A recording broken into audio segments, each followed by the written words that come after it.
and welcome everyone to this seminar of the Computational Humanities Research Group at King's College London.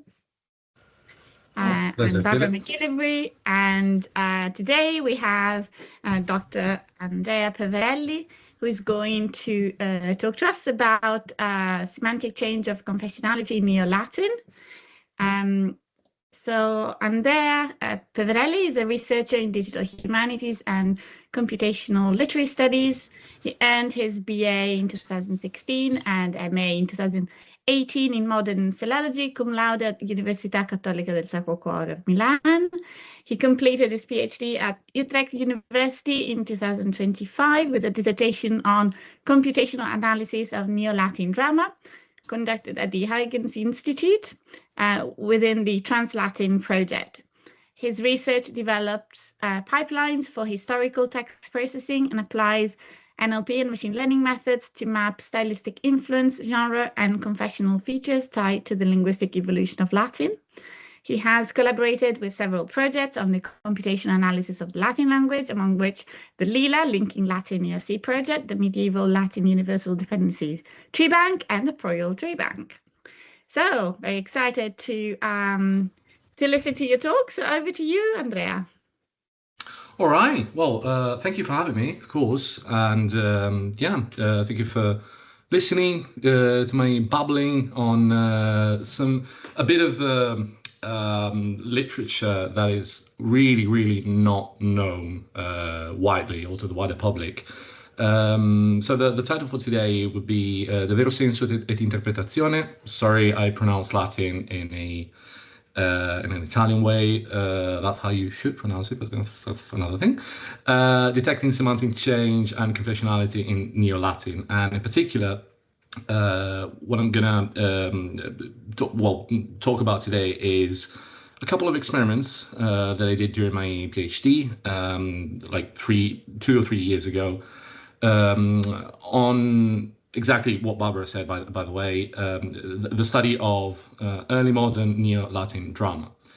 Because the project I was working on, Trans-Latin, studied the international impact of early modern Neo-Latin drama. And I have actually a slide on that, but it's not going to be too focused on that. We can actually skip this because you already introduced me pretty well, so I don't have anything to add on that. But getting already into the context, so as I said, the Trans-Latin project dealt mainly with early modern Neo-Latin drama. Early modern, so from the roughly 1400s to the 1700s. And we know that more than 1,000 dramas were written all over Europe with a concentration in the so-called Low Countries, so Netherlands and Belgium, today Netherlands and Belgium, Germany, Switzerland, and France. But of these more than 1,000 that we know were produced from lists of titles of dramas, only a couple hundred have been found, actually physically read and analyzed in libraries all over Europe. But barely 100, like 80, 90-ish, can't remember the exact number, because not all of them are entirely usable. Some of them are just fragmentary. So barely 100 are currently digitized by me, mainly. That's going to be a problem for later because it poses some issues, of course.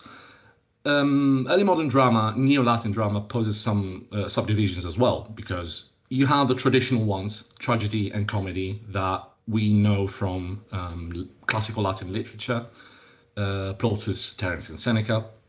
And in early modern Neo-Latin drama, you also have the sacred variants, sacred tragedy and sacred comedy, which dealt mainly with biblical themes, but also contemporary religious issues.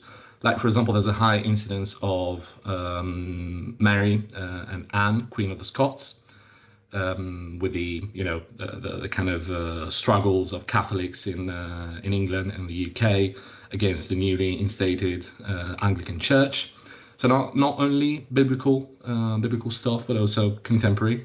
So there's a high percentage of either contemporary historical plots and biblical stories, but a huge amount of these drama, like theatre pieces, also include topical moral figures. And that's tied to what these dramas were used for. So, for example, the patriarch Joseph from the Bible, the Tanakh, the first books of the Bible, and the figures of Everyman and Hecastus, which is a kind of a variation on the theme of Everyman. Because the writing context is a little bit complicated, but to put it simply, early on, like in the 1400s and early 1500s, dramas were written and used to teach in a kind of a double way, to teach Latin on one side, but also to teach moral values, to exemplify moral values. So, for example, you have the very, very, very famous, famous for those of you who know a little bit of early modern academia and schools. You have the very, very famous Studium Trilingue from Leuven in what today Belgium was to be Low Countries, which was the first non-religious school that taught the three mainstay languages of Christian Renaissance Europe: Latin, Greek, and Hebrew.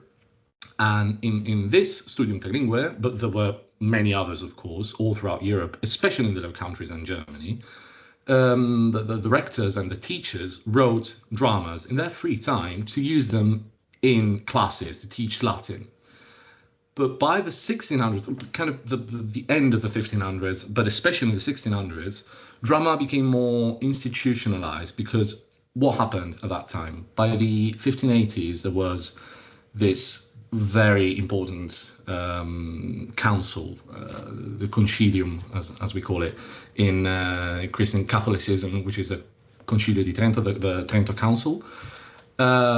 So Jesuits, which were the mainstay force that drove Catholic Europe at that time, became much more institutionalized, and Jesuit schools started thinking, wait, we can produce dramas as well to kind of convey our own Catholic post-Tridentine ideology or theology.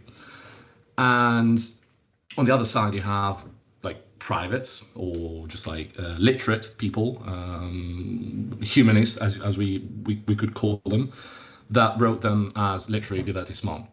So kind of a spare time, a free time activity, basically.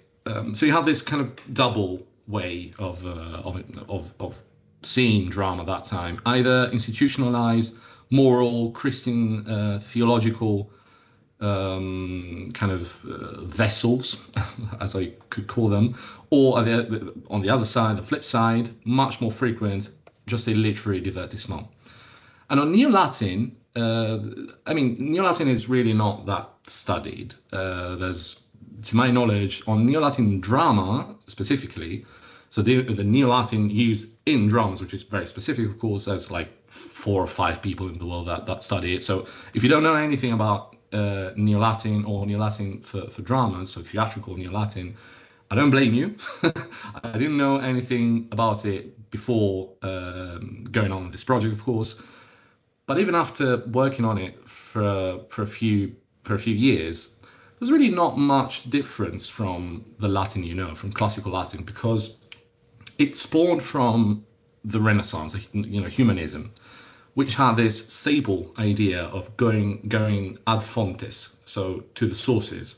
And the sources were, of course, classical Latin authors, Cicero, Seneca, Tacitus, whatever you call it, especially the golden age classical Latin writers, Cicero being the most coping style-wise. So there really isn't that much of a difference between Neo-Latin and classical Latin. The only differences are like physical differences tied to books, because there's no standardized spelling, which is, pretty understandable, I think. Editorial practices at that time weren't like we know them today. So there's no standardized spelling. So when you pre-process an early modern Neo-Latin drama corpus, you have the need for coherence and unified spelling and processing in general. But another characteristic that I kind of notice is that there's a really high percentage presence of personal names. And that's tied to the topics, because if you mainly talk about biblical events or contemporary historical events, there's going to be, so that's Andrea, of course, goes without saying, there's going to be lots of names of places, of people.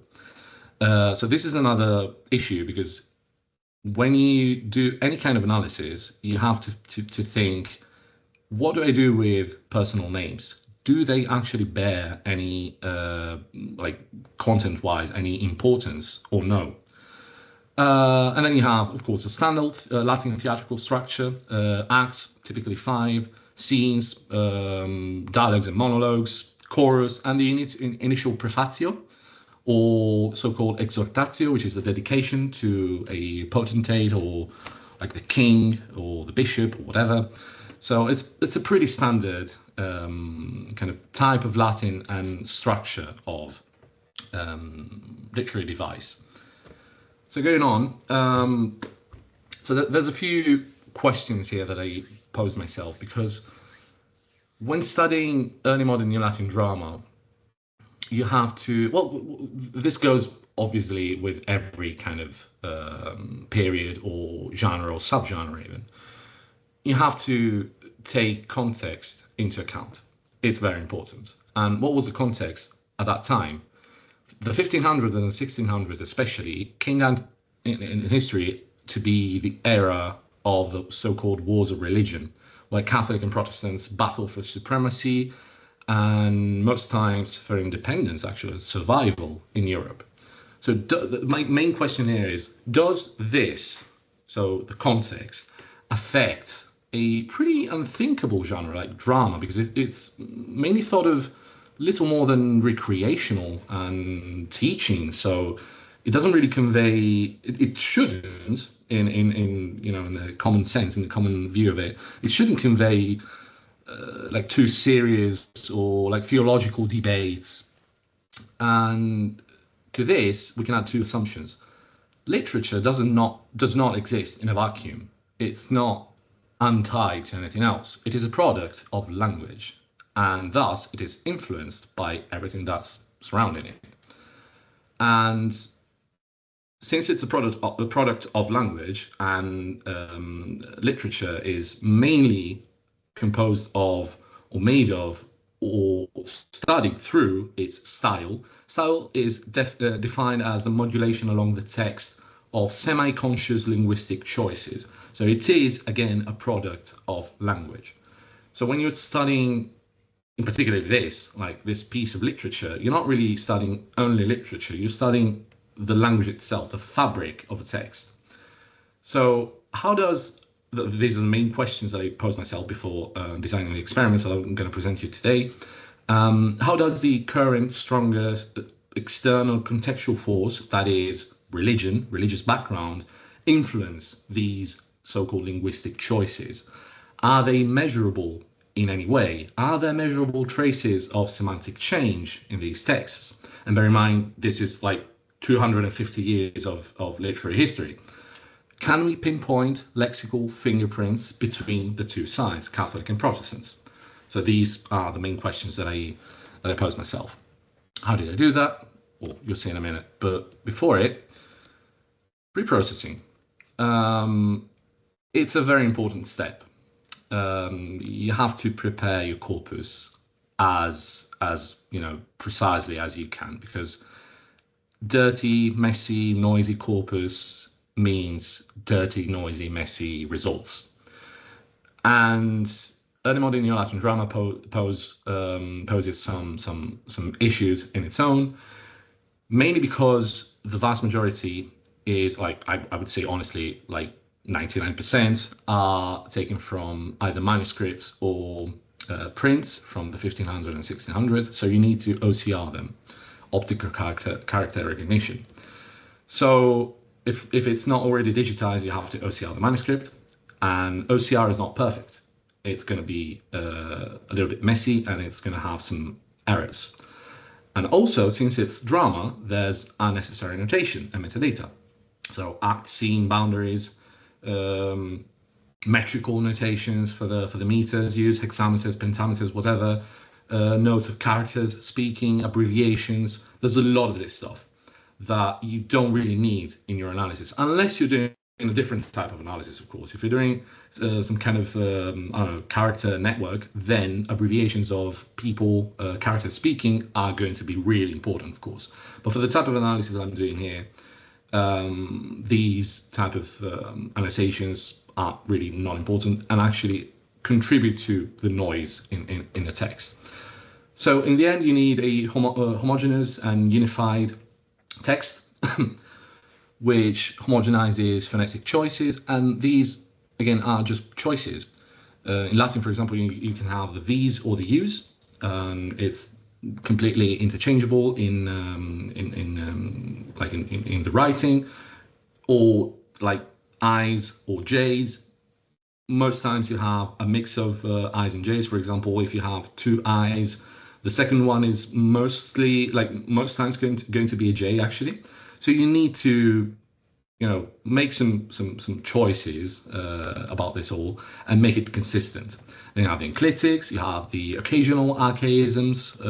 Some authors really liked putting some archaisms in their text for whatever reason, and there's the punctuation in the end. So what did I do at the start of my PhD was to kind of gather what I had, the corpus of early modern Neo-Latin drama, about 84 if I remember correctly, texts.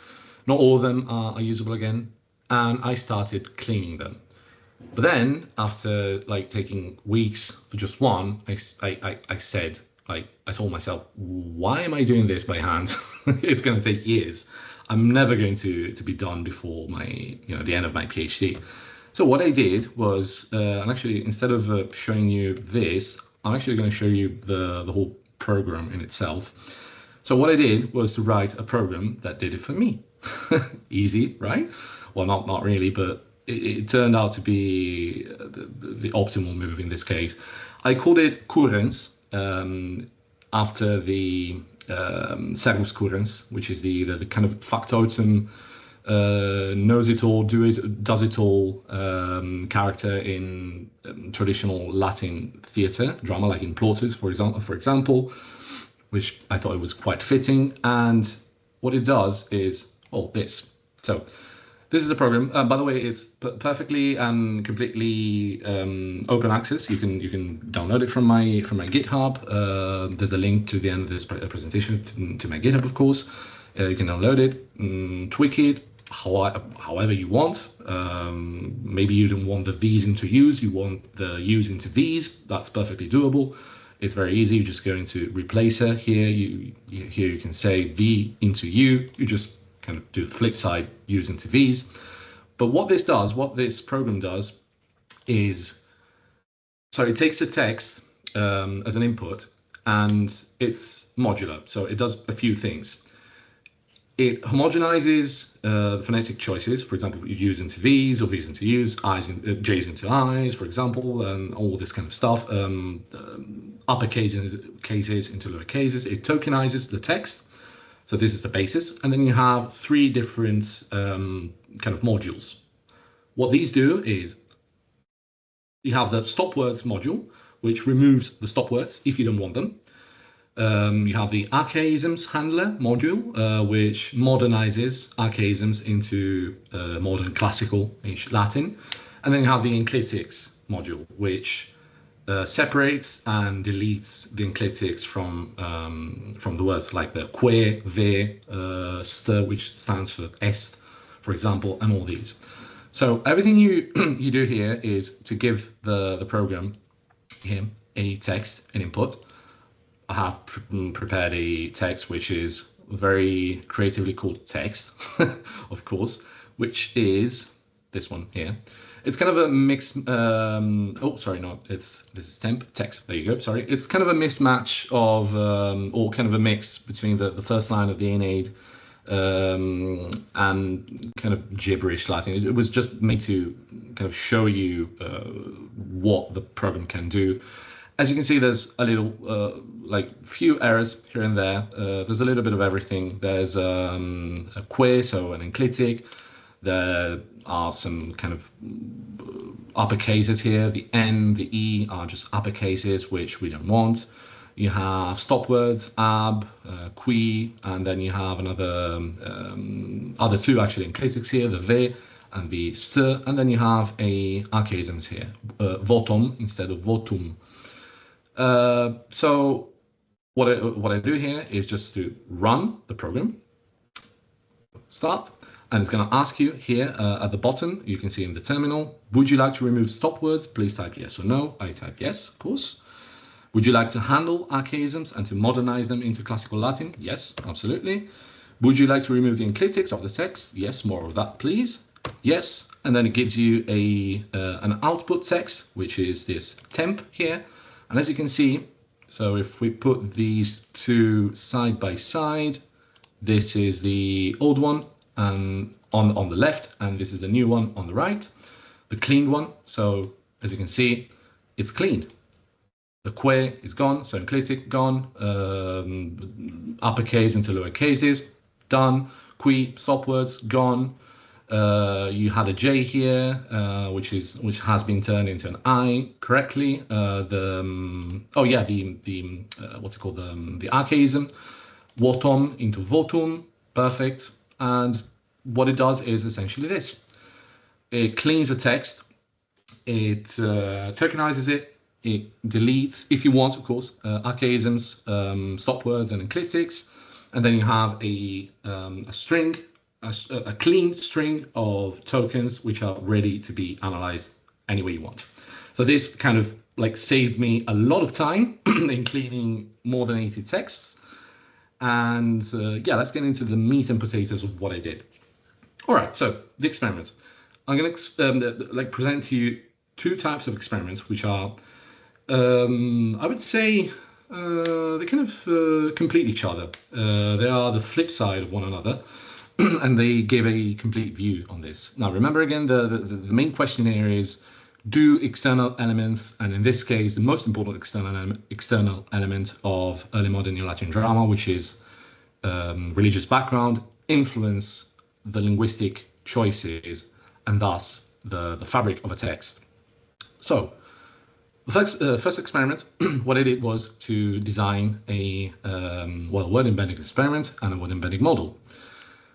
So first of all, I lemmatized the corpus through Latin CY. It's a kind of a newer and really high quality and high precision lemmatizer. Again, as I just showed you, I filtered the stop words which are high noise and low value in a semantic, mainly semantic focused experiment. And then I got into the actual experiment in word embeddings. So the training of the model. I chose my, of course, Neo-Latin drama corpus and a selection to kind of expand it of classical Latin texts from the Laszlo corpus. And I chose texts that were kind of similar or, yeah, in some way similar to early modern Neo-Latin drama, in both structure, so dramas, for example, of course, classical drama, Plautus, Seres, and Seneca, and in topic, in content, so philosophical, religious, and poetry. This was done, of course, to avoid overfitting of our model to just Neo-Latin, because if I had trained the word embedding model just on Neo-Latin, it would have been overfitting, of course. So I needed to introduce a little bit more data in the training. And in the end, it was about 1 million tokens. So pretty substantial, but not super huge, of course. And my Neo-Latin texts were filtered to include only text after the year 1520, which was arbitrary because it's Martin Luther's excommunication by Pope Leo X. There could be other dates to be chosen in this case, but since they wanted texts that were marked either by Catholic or Protestant, I needed to mark the start of Protestantism in some way, of course, and I chose this year, which I thought was pretty fitting.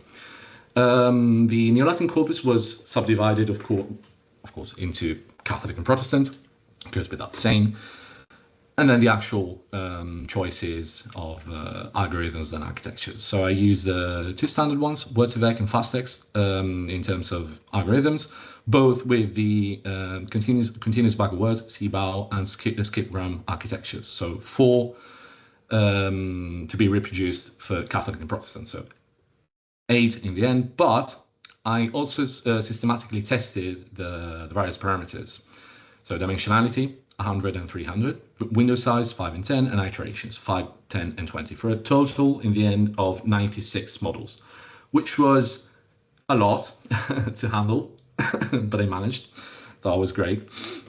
And then I went on to the, after the training and the building of the model, I went on to the evaluation. Now here I'm citing the first paper that Rachele produced back then in 2020, I think, or it was maybe a year before that, but it was signed as 2020, actually. It was cited as 2020. So when we first, I contributed, of course, to building the first gold standard word embeddings model for classical Latin. It was a great test. It was a great benchmark, and I reused some of the approaches that were present in that study. Well, first of all, before that, I thought of kind of making a very simple and straightforward comparison between my models, plural, compared to the models in the original study. And this was really, really straightforward. It was just a comparison of shared target words. So I ensured that the target words that I was comparing were shared by both models, of course, because some words maybe in Neo-Latin can be not present in classical Latin and vice versa. So I made sure that they were both shared. So, for example, you can see very simple and kind of general words: gratia, fides, Caesar, Kaiser, and rex. And so, yeah, I compare these through cosine similarity. Pretty easy, pretty straightforward. And since it's cosine similarity, a negative number would show a dissimilarity. A positive number would show similarity. But as you can see here, it's pretty what we would call orthogonality. So neither dissimilarity nor similarity, basically. This made me think that our model wasn't really suited for a generalized task compared to the original golden standard classical Latin generalized model. So what I did was actually revert to another internal analysis to kind of evaluate and gauge if my models were actually good at the task. So what I did was the typical, traditional in word embeddings, the word analogy task. X is to Y as Z is to word to find. So I set up a lot of different rounds of word analogy task. So for example, here you can see at the bottom of the screen on the left, you can see some that I did for all the different kinds of models that I produced, depending on the algorithm architecture and whether they were Catholic or Protestant. So here you can see, for example, Caesar, Kaiser is to Christus, as Sanctus is to what? And the task is to, for the model, is to find the best suited word. And next to it, you can see another one. Gratia is to fides, as pater is to what? And as you can see, some of the models actually show good performance. The results are, well, in our interpretation, were correct, were right. So Caesar is to Christus as Sanctus is to, for example, Celum, Coelum, or Celestis, or Fides. Or on the other side, Gratia is to Fides as Pater is to, well, Altus, which is said a lot of times in the Bible, attributed to God, of course. Or some texts actually linked it to Caesar or Rex, which is a matter of interpretation, and I'm going to go into this in a second. But this led me to think that some models showed actually good performance. So what I did next was to actually, well, test the performance in a statistical way through F1 scoring. And some models actually scored pretty high in the accuracy score. Especially the Wurtzweck the algorithm, which scored higher in every kind of category, Catholic and Protestant for the two main dimensions, 100 and 300, and skipgram for Catholics as an architecture, but Seebau, continuous bag of words for Protestants. So in the end, the best scoring models for Catholic and Protestant was our final benchmark that I used then in the results and the analysis, which is, oh yeah, first of all, before actually going deeper into the analysis of the word embeddings model experiment, I wanted to, this is kind of unrelated, but it's, to me at least, it's very, very, very interesting. And it's kind of a thing that I'm laying here to you to think about, because this is actually from another experiment that I did on topic modeling. Same corpus, of course, same early modern Latin drama, blah blah blah, yada yada, of course, but it's on it was made through topic models. What I found is the so-called 1620s-ish phenomenon. After the mark of 1620, there's a steep rise, as you can see here in blue, the blue scribbly line, of religious keywords and topics, and an almost complete stop, you can see it in red, of positive words distribution related to family, feast, joy, love. This is not a one-off phenomenon. It was confirmed because I redid this for three other corpora actually, in other languages, Italian, French, and Spanish.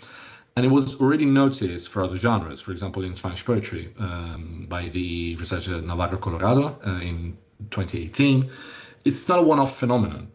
So what happens here what happened actually historically during the 1620s, the 30 Years' War, which everybody that I talk to, at least, tends to forget that it was the second most bloodiest war after World War II in Europe.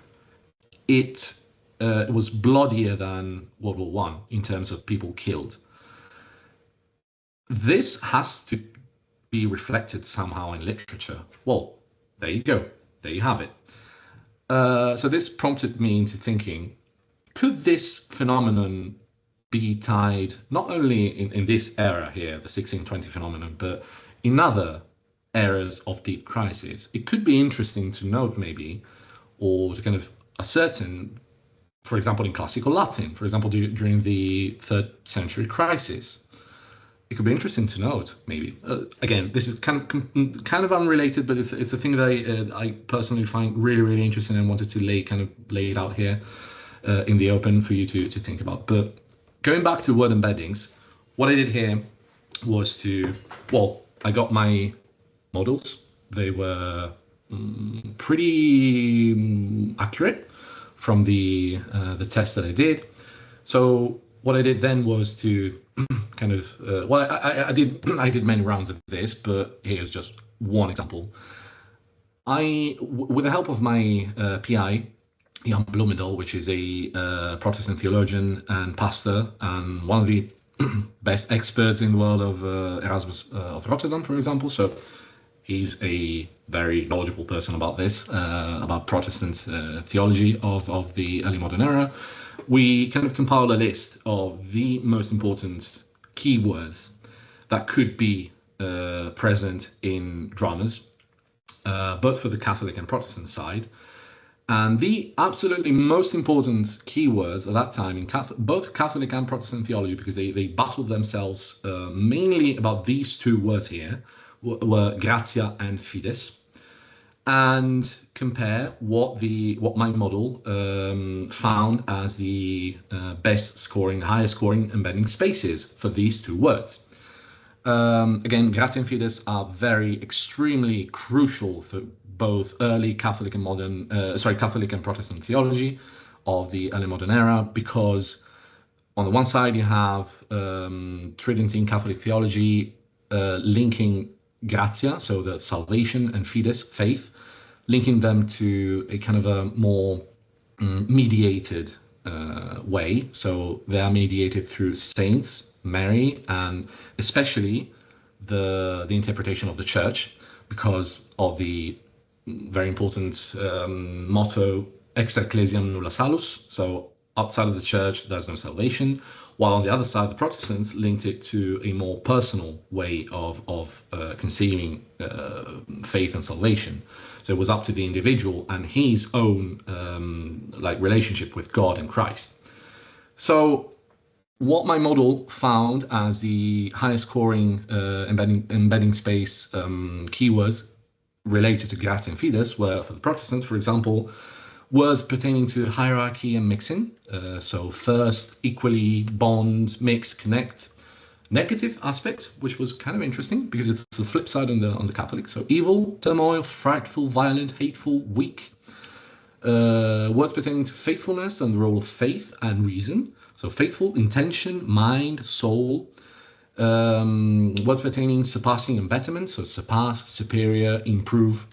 Negative words pertaining to inadequacy and partiality. So portion, part, nothing. To be irrational, to be unwilling.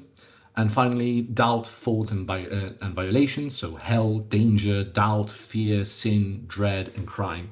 And we went into a bit of interpretation here. So bear in mind, this is our own interpretation.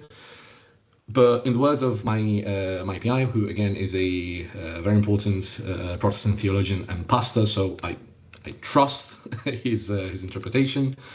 These words suggest that, and I'm kind of just reading the words that he wrote on this. These words suggest that within the Protestant religious background, there is a focus on concepts such as faithfulness, betterment, while implying an emphasis on themes related to the faith of individuals, seeking guidance, and hierarchical structure within the works, and highlighting the fact that the concepts of grace and faith are linked to the notions of improvement and inadequacy, besides doubt and internal struggle.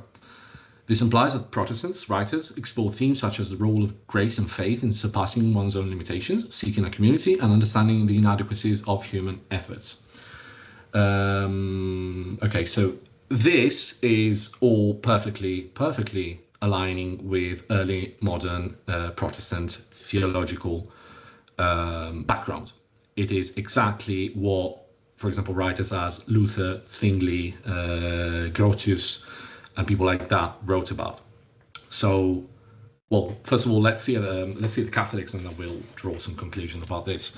But the highest scoring keywords, embedding space keywords related to Gratiae and Fides for the Catholic side were words pertaining to steadfastness, faithfulness, constancy, and accomplishment. So firmly, confidently, faithfully, faithful, rely on or trust and accomplish.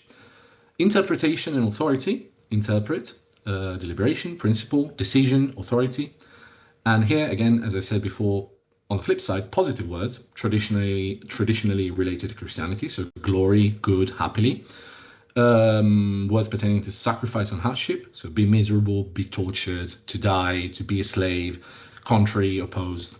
Words pertaining to factionalism and militancy, so faction, militia, or army.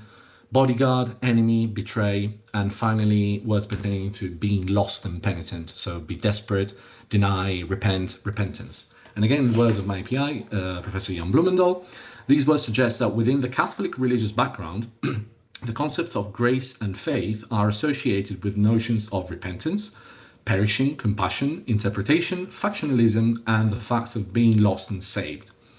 These findings may imply that Catholic writers explore themes such as the need for repentance, the transformative power of grace, the presence of factions within the faith, possibly in open contrast with Protestant churches, the struggle in everyday life, and the quest for spiritual salvation, while also expressing a stable connection between the concepts of faith and grace.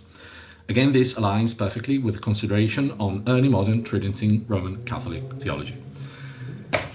So to kind of answer, and then I'll go into the quickly into the second experiment, to kind of answer the initial question, do external elements such as religious background in an age where religion was absolutely central in the everyday life of people, do they actually reflect, or are they actually reflected in the fabric of text and in the language and in the semantic choices of authors even in an unthinkable genre such as theatre or drama, which is thought of as little more than a divertissement, than a pastime activity. The answer is yes, absolutely. These embedding spaces prove it, because, yeah, drama at that time, in the 1500s and 1600s, was not really just a pastime activity or a teaching device to students. It was actually a battlefield of theological disputes between Catholics and Protestants. And to kind of quickly go into the second experiment very quickly, because I'm running out of time here. I did the flip side. So instead of building a model, a one embeddings model that could infer the context, starting from keywords, I did the flip side. I built a model, a machine learning text classification and prediction model that does it automatically. From context, it predicts the main features that describe or define either Catholic or Protestant background. To just go quickly, I used 5 different algorithms: logistic regression, random forest, support vector machines, gradient boosted machines, and k-nearest neighbors. I trained them. I ran through different rounds of training to test the accuracy, and of course tweaking or kind of playing with different parameter combinations, applying oversampling because there's an imbalance in my corpus. There's more Catholics than Protestants, and hyperparameter optimization to automatically find the best combination of parameters, yielded much better accuracy in the end. So, for example, you can see here in the at the bottom left, you see the generalized accuracy scores for every algorithm that I used, and on the right, the consistently best scoring algorithm, which was the logistic regression one, divided per subcategory. Now you have here all the subgenres, but what is interesting to us is, of course, the Protestant and Catholic one. And as you can see, I divided it into precision recall and F1 scores. Of course, it's pretty okay, I would say. 0.93 for Protestant and 0.81 for Catholic. It's actually not bad. And finally, into some results, and mainly error analysis in this case.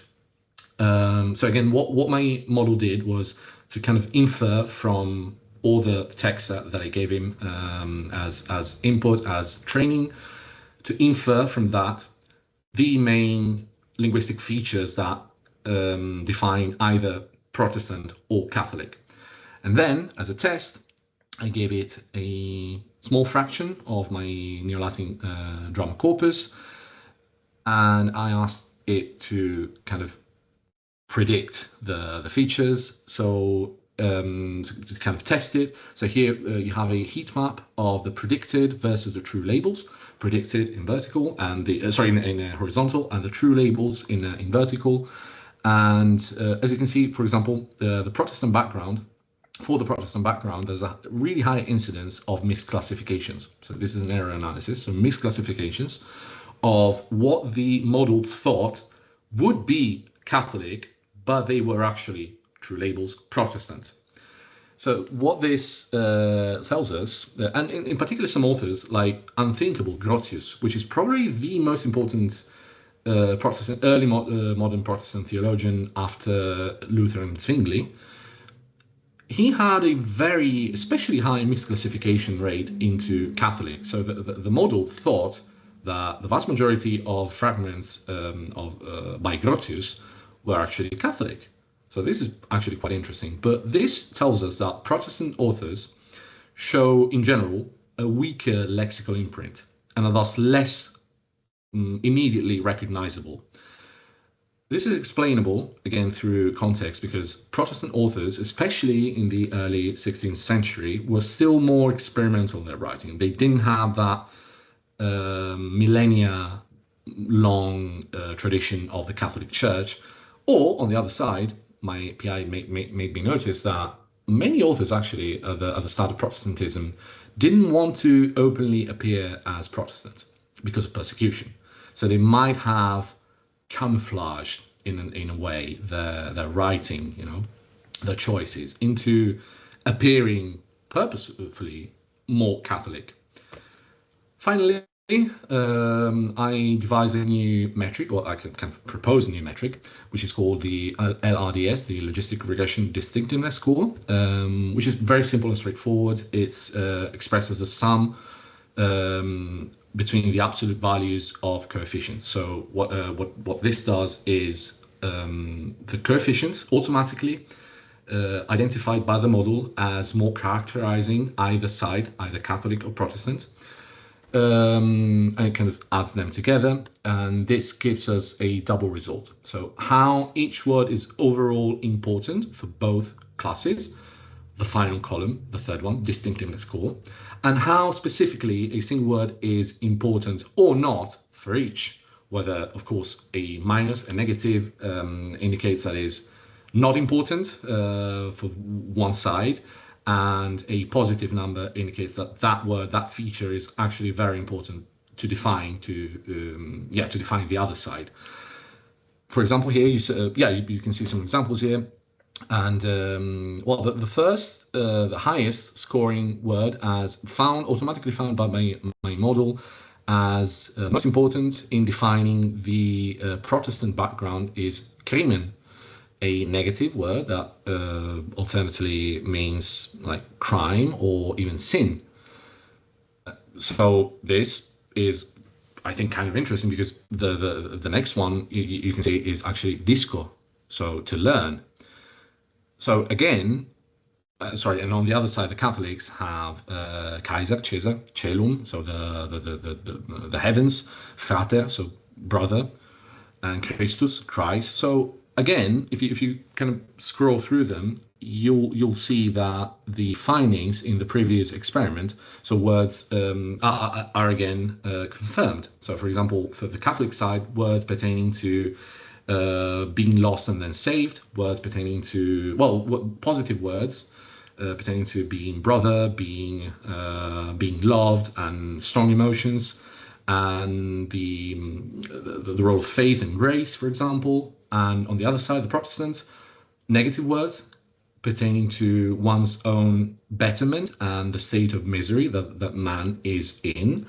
And on the other side, the kind of more philosophical and learning and humanist words of like mind, to learn, so mens, for example, disco. So all the findings from the first experiment in word embeddings are again confirmed here, or enriched actually, confirmed and enriched in this experiment here. So again, does external background and especially religious background underlying writers influence their own writing and choice of words? So the semantic landscape, the semantic change in these texts?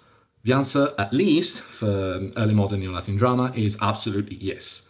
It does. It's lampant. It's very evident that Protestants and Catholics are very, very distinct, and they have their own kind of semantic landscape, their own choices of words that perfectly align with early modern theology, either Protestant or Catholic, and it's not biased in any way in this case. So yeah, this is kind of the confirmation of the results that I showed you earlier. And that was kind of it. Yeah, that was it. Grazie and Bobby Salvo. Yeah, so, thank you.